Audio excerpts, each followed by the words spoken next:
അങ്ങനെ കളിയാക്കി സഹിക്കുക പറയാതെ ഈ കുട്ടി അവസാനം ഓടി കുട്ടിയുടെ അമ്മയുടെ അടുത്ത് പോയിട്ട് കെട്ടിപ്പിടിച്ച് കളയും.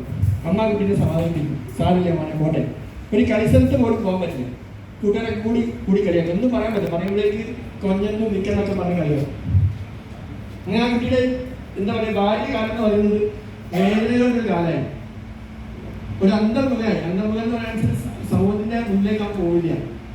ഒരു കല്യാണം വീട്ടിൽ പോയാൽ പുറത്തോട്ട് പോവില്ല, അമ്മയെ ചുറ്റിപ്പറ്റിയാൽ നിൽക്കും, പുറത്തോട്ട് പോവില്ല. ആരെന്ത് ചോദിച്ചാലും ഒന്നും മിണ്ടില്ല.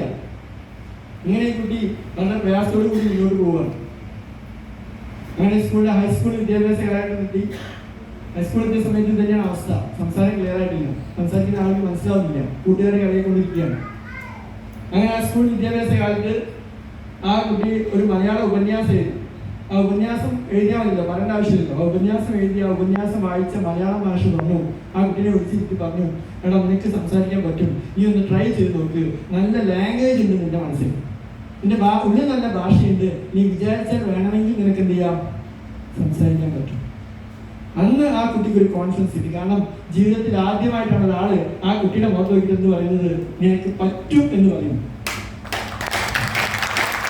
അങ്ങനെ മുതൽ ആ കുട്ടി പ്രാക്ടീസ് ചെയ്യുന്നു.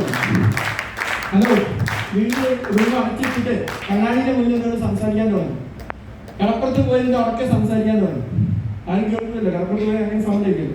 അങ്ങനെ കിട്ടുന്ന സമയത്തൊക്കെ, ഒറ്റ കിട്ടുന്ന സമയത്തൊക്കെ കുട്ടി സംസാരിച്ച് ആ കുട്ടിയുടെ ഒറ്റ ആഗ്രഹമേ ഉള്ളൂ, എന്താണ്, ഞാൻ പറയുന്നത് മറ്റുള്ളവർക്ക് മനസ്സിലാവണം. ഞാനിപ്പോൾ പറയും മറ്റുള്ളവർക്ക് മനസ്സിലാവാത്തപ്പോഴാണോ ഈ കളിയാക്കൽ നേരിടേണ്ടി വരുന്നത്? ഒന്ന് മനസ്സിലായാൽ മാത്രം മതി. ഇത് മാത്രമേ കുട്ടിയുടെ ആഗ്രഹം. അല്ലാതെ വലിയ പ്രാസംഗികനാവണമെന്നോ ട്രെയിനറാവണമെന്നോ ഒന്നും ആഗ്രഹമില്ല. ഒന്ന് മനസ്സിലായാൽ മതി. ഈ ഒരു പ്രാർത്ഥന കൊണ്ടാണ് ആ കുട്ടി സംസാരിച്ച് പ്രാക്ടീസ് ചെയ്തുകൊണ്ടിരിക്കുന്നത്. അങ്ങനെ ഹൈസ്കൂൾ കാലഘട്ടം കഴിഞ്ഞു. ആ കുട്ടിയുടെ കയ്യിലേക്ക് ഒരു അവസരം കിട്ടി. ആ അവസരം എന്ന് പറയുകയാണെങ്കിൽ നന്നായിട്ട് സംസാരിക്കാൻ പറ്റുന്ന ആളുകൾക്ക് പറ്റിയ അവസരമാണ്. അതുകൊണ്ട് തന്നെ അദ്ദേഹം ആ കുട്ടി പ്രാക്ടീസ് ചെയ്തത് ആ അവസരത്തിലൂടെ മുന്നോട്ട് കൊണ്ടുപോകാൻ തുടങ്ങി. അങ്ങനെ പതിയെ ആ കുട്ടി ആ അവസരത്തിലൂടെ നന്നായിട്ട് സംസാരിക്കാൻ തുടങ്ങി. വലിയ ട്രെയിനറായിട്ട് മാറി. ഹലോ, ഇന്ന് ആ കമ്മിയുടെ പേര്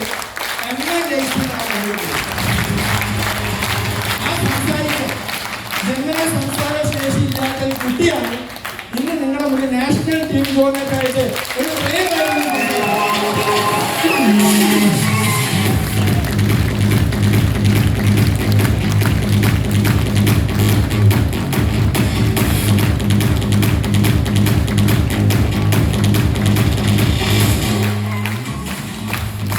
ഇന്ന് നിങ്ങൾ എടുക്കുന്ന ഓരോ കയ്യടിയും അന്ന് ഞാൻ അനുഭവിച്ച എന്റെ കണ്ണിൽ നിന്ന് ഉത്തരമായിട്ടാണ് ഞാൻ കാണുന്നത്.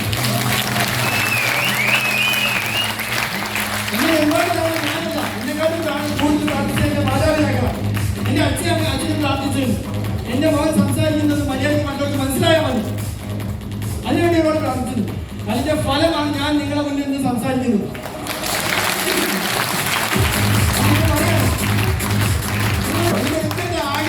എന്റെ ആഗ്രഹം പറ്റുന്നില്ല, എനിക്ക് ട്രെയിനറാവണമെന്നോ വലിയ എന്താ പറയാ ബിസിനസ്സുകാരനാവണമെന്നല്ല എന്റെ ആഗ്രഹം. എന്റെ ആഗ്രഹം എന്ന് പറയുന്നത് ഞാൻ പറയുന്നത് മറ്റുള്ളവർക്ക് മനസ്സിലായാൽ മതി എന്ന പ്രാർത്ഥന മാത്രമേ എനിക്കുണ്ടായിരുന്നു. ഇങ്ങനെ ഒരു ബാക്ക്ഗ്രൗണ്ട് എനിക്ക് ഉണ്ട് സർ. ഇത് ഞാൻ പറയുന്നത് വെറുതെ അല്ല. എന്നെ അറിയുന്ന ആളോട് ചോദിക്കാൻ എന്റെ ലീഡേഴ്സിന് അറിയാം. എന്നെ ആദ്യമൊക്കെ ട്രെയിനിങ് എടുക്കുന്ന സമയത്ത് പറയാർക്ക് മനസ്സിലാവാറില്ലായിരുന്നു. പക്ഷെ എനിക്ക് ഒടുക്കത്തെ ആഗ്രഹം ഉണ്ടായിരുന്നു, എനിക്ക് എങ്ങനെയെങ്കിലും ഞാൻ പറയുന്ന കാര്യങ്ങൾ മറ്റുള്ളവരുടെ ചെവിയിൽ എത്തിച്ചാൽ പോരാ, അവരുടെ ഹൃദയത്തിൽ എത്തിക്കാനുള്ള ആഗ്രഹം ഉണ്ട്.